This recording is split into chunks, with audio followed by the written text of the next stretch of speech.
I met the criteria to be selected, but I wasn't. It's rumored that this month Nike are going to release a remake of the Nike CTR360 Maestri III. So I thought it'd be the right time to give a list of my top 11 football boots that I think Nike should remake. Now my list has certain rules and criteria. So number one, of course, is my opinion. These aren't necessarily facts. And I'm probably going to upset a lot of people with my list as well. And to that, I say, I'm here to tell you right now, we don't care. Let me tell you something. We don't care. Number two, it has to be a retro release to me, so it has to have come out before 2015. Number three, no special edition boots, so things like the Carbon SL and the Green Speed do not count in this list. Number four, reprints do not count. So when I say reprints, I mean like old colorways which have been reprinted on current models. So the Nike DNA pack, for example, does not count. And number five, I can only use one colorway per model. So you won't see like two colorways of the same Superfly 4, for example. And with that out of the way, let's start with number 11. So at number 11, we have the Nike Total 90 Laser 3 in the red and black colorway. Now, I've chosen this boot at number 11 for many reasons, sentimental, as well as the fact that I feel the Laser 3 is a boot that doesn't get as much love as it should. The boot first launched back in December of 2009 and weighed around 328 grams, so that's pretty much a heavyweight compared to boots now. And the boot came out in two uppers. You either got the Tajin synthetic, which was actually the same materials that was used on the upper of the Mercurials at the time, and then you got a K-leather version as well. So me personally, I've owned two pairs of the Laser 3. So I own the red and black colorway, which I'm asking for a remake of. And also I've owned like the K-leather colorway in the white and light blue colorway that Company and Fernando Torres wore. But for me, the Laser 3, out of all the kind of Total 90 lasers, I think was the most memorable and the most iconic. Maybe it kind of goes hand in hand with the first one, but I think the third one for me is the best one. So when you look at the Laser 3, the players that pop into your head straight away are Fernando Torres, your Wayne Rooney's, Rio Ferdinand's, just iconic top-class players. And for that, I would like to see a remake of the boot one day. At number 10, we have the Nike Mercurial Vapor 3 in a white and silver colorway. Now for me, the Mercurial Vapor 3 is the best-looking Mercurial model of all time. I don't think anything comes close to Superfly 4 maybe, but no, really and truly, I think the Vapor 3 is head and shoulders above every other Mercurial model. It was released back in 2006 and had that classic Tajin synthetic upper. Now, I would have been happy if Nike remade any single of the colorways of the Vapor 3. But the white and silver one, I feel, is one that doesn't get enough love. And it's one that kind of just typifies the Mercurial of that era and had like loads of different wearers that just come to your mind when you see it. So when you see the Vapor 3, you think of Thierry Henry, Cristiano Ronaldo, Adriano, Zlatan Ibrahimovic, all these iconic players. And again, it's also a bit of a sentimental one for me. So this is the first boot I had when I started playing 11-side football when I was 11 years old. So my actually first 11-side game was on my birthday.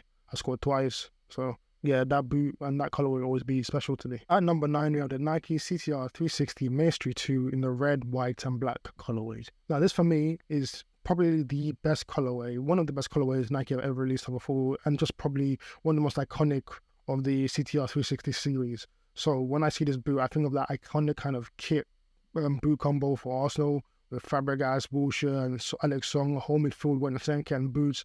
And, again, it's sentimental reasons, and it's one of my favorite boots of all time as well. It was a boot that I'd been looking for a very long time, and actually managed to get a pair around 2 years ago now. Like, I haven't worn them much because I just don't want to get them damaged or dirty. But yeah, one of my favorite boots of all time, and I'd like to see a more up-to-date remake of the boots themselves. And also, I feel like out of all the three CTR360 kind of models, I think the 2 is the one that gets the least love. The CTR is a very strong kind of silo in itself.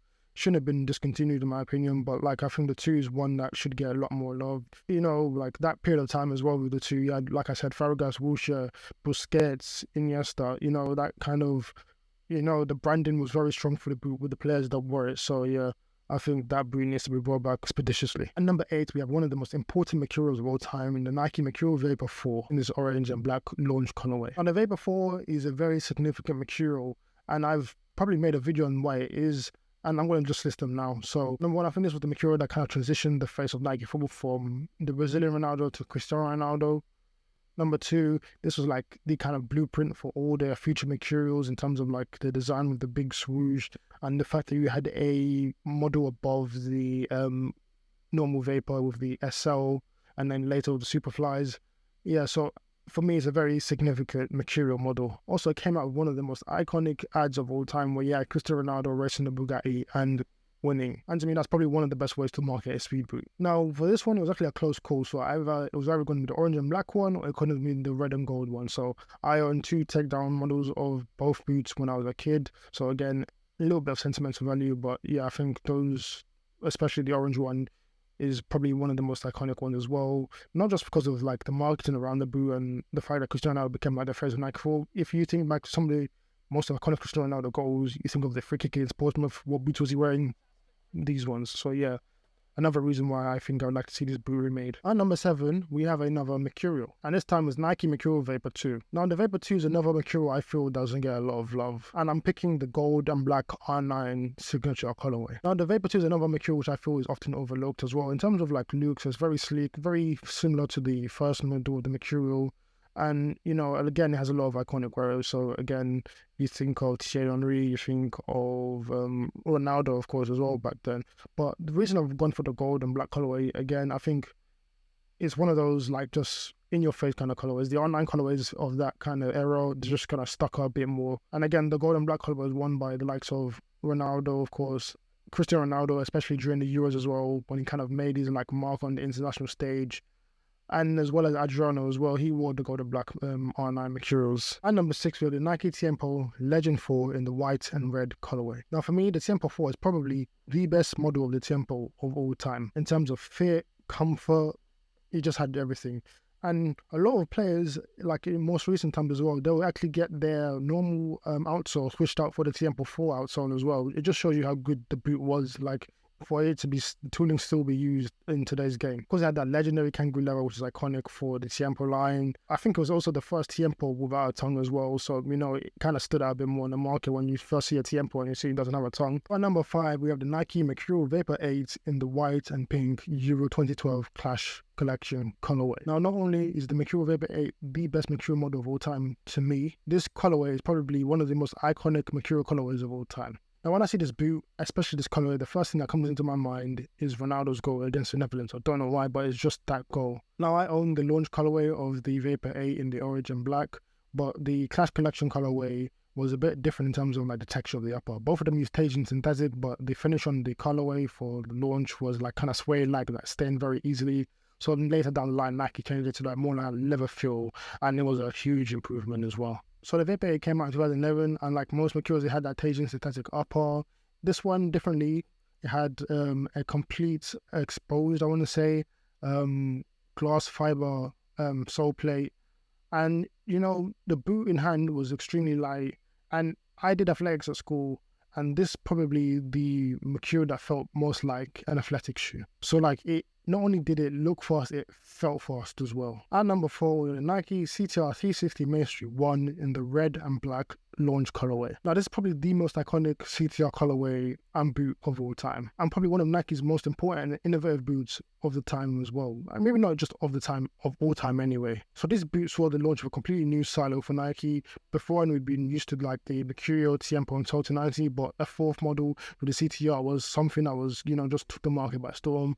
And this whole kind of control silo as well was a whole new concept as well. Now the boot was like a huge disruption to the market, you know, like I said before, completely new silo, and I think it's one of the boots that caused Adidas to kind of remarket the way they look at the Predator silo. So the Predator went from a power boot competing the Total 90 to a control boot, which now is kind of competing with both the Total 90 and the CTR at the same time, which didn't really work out for the Predator in the long term. But back to the CTR, like I said, you know, it came in that iconic launch colorway. When I see the boot, I think of, you know, being an Arsenal fan, SubStanceFtbl, he was like the face in the UK at least. You think of Iniesta, you think of Busquets, you know, sometimes young people, you think of Balotelli as well for some people. But it's a boot that lives very fond in the memory of people of my age. It was also Nike's introduction to using Kangalite. So if you don't know what that is, Kangalite was Nike's synthetic version of kangaroo leather. So, you know, it got softer with each model, but like that kind of introduction to a new innovative material, again, was one of the reasons why the CTR was so great. So at number 3, we had the Nike Magista Obra in the 1st generation. And of course, I'm picking that yellow launch colorway that came out for the 2014 World Cup. Now, the Magista Obra is one of Nike's most iconic boots, and for some people, Nike's greatest boot of all time. I've not had the pleasure to use the boot just yet, but, you know, I'm a man of the people, and I can understand why people would love to see this boot remade. Now, one of the reasons why this boot was so iconic, along with the fact that it came out at the 2014 World Cup, was the design of the boot. So, flying it, the dynamic fit collar, all of that all together was like a breath of fresh air on the market. Something that just immediately stuck out when you're like going to Sports Direct, for example. All the boots on the shelves, you see all like the normal boots, and suddenly you see one that looks like a sock that has like this kind of like hyped up look to it, and it just like catches your eye immediately. And again, I think the 2014 World Cups in general have like loads of great moments, and when players wear boots and have a great moment, I think that goes hand in hand. So when you see this boot, what do you think of? You immediately go back to that David Luiz free kick against Colombia. And number 2, we had the Nike Mercurial Superfly 4 in the World Cup red and yellow launch colorway.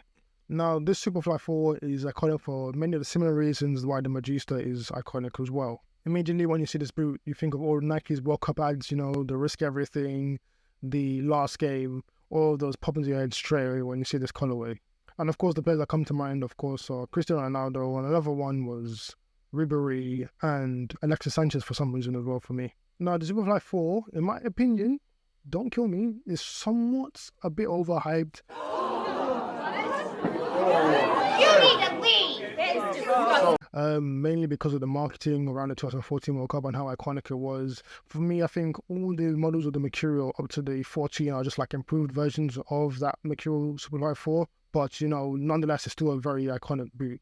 And for me, I think in terms of like tech, I think the Superfly 4 is probably Nike's most tech, or high tech, should I say, the most high tech Mercurial Nike have made. So you're thinking of carbon fiber sole play, you're thinking flywire cables, you're thinking dynamic fit collar, fly upper. It had everything, you know, and it kind of brought back that look of, you know, the Mercurial Vapor 4s as well. So maybe I was paying a bit of homage there, but like, yeah, I think the Superfly 4, even though it's not maybe the greatest Mercurial of all time in terms of performance, I think in terms of like iconic and star power, it's definitely pound for pound the most iconic Mercurial of all time, apart from, you know, the first one that came out in 1998. And in terms of colorways, it had loads of iconic colorways, but I think the World Cup launch colorway sticks out the most. So we're finally here at number 1. Now, this list was not easy at all to make, I promise you that. But for me, no matter what list I made, what other order, number 1 was always going to be number 1. And for number 1, we have, drumroll please. Do you get it, Bernard? The first generation of the Nike Hyper Venom Phantom. Now for me, the Hyper Venom Phantom series is one of Nike's best of all time, but the first generation, for me, is probably Nike's most innovative boot ever for many, many, many reasons. So the boot first launched in 2013 ahead of the 2013 Confederations Cup in Brazil with Neymar as the poster boy. And of course, Neymar had the tournament of his life, scoring multiple bangers and also scoring in the final as well. And all before announcing his move from Santos to Barcelona. So the spotlight was definitely on him and especially at his feet. And of course, what was he wearing?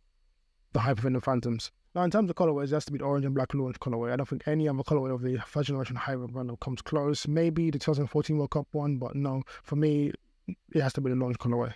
Now, the boot, like I said, was probably Nike's most innovative of all time, and it was for many reasons. So, number 1, again, an introduction of a new silo. So, the agility silo. How do you make it in the boot for agility? So, the boot, again, just from the design, looks very striking as well. You have the sole plate with conical and chevron-shaped studs.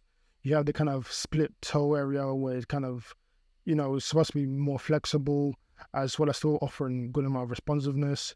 You had that kind of like snake skin 3D texturing, or Nike called Nike skin. And, you know, all around, it was just a great boot. You had like the internal like support cage, which helps kind of mold to your foot as well. And I own 2 pairs of the boots. I actually had the launch colorway in SG, and I also had the 2014 launch colorway as now in FG, which I still have to this day. And for me, I don't think there's been a boot that is probably more perfect for my foot than that first generation of the Hyper Venom Phantom. I think the only downside to the boot was its durability. Other than that, for me, it was like the perfect football boot. And I think I speak for a lot of people when they say they would love for Nike to actually remake this boot. Not because of like just how great boot it was, but in terms of like nostalgia factor as well. A lot of people established that boot with like Neymar and that period of time. You know, Neymar's like this generation's version of Ronaldinho, where like he just captured the hearts of like young football fans at the time. Fun, exuberant playing style, as well as his kind of like iconic look to him, which was like mohawk back then. And that, ladies and gentlemen, has been my top 11 football boots that Nike need to remake. Let me know your top 11. Comment them down below. Also, tell me what you thought of my list. I probably don't care, but it's always fun to see people's opinions. And like I said at the end of my videos, if you thought it was sublime, like the video, if you thought it was apart, comment down why. I always look to improve. And football gear, football kits, football boots, of course, all of that stuff I make videos around. So if that's your thing, be sure to subscribe to the channel as well. Be sure to also follow me on all my socials. I'm on Twitter, TikTok, Twitch, and Instagram. And once again, my name's Sub. This has been SubStanceFtbl. Thank you for watching. Peace out.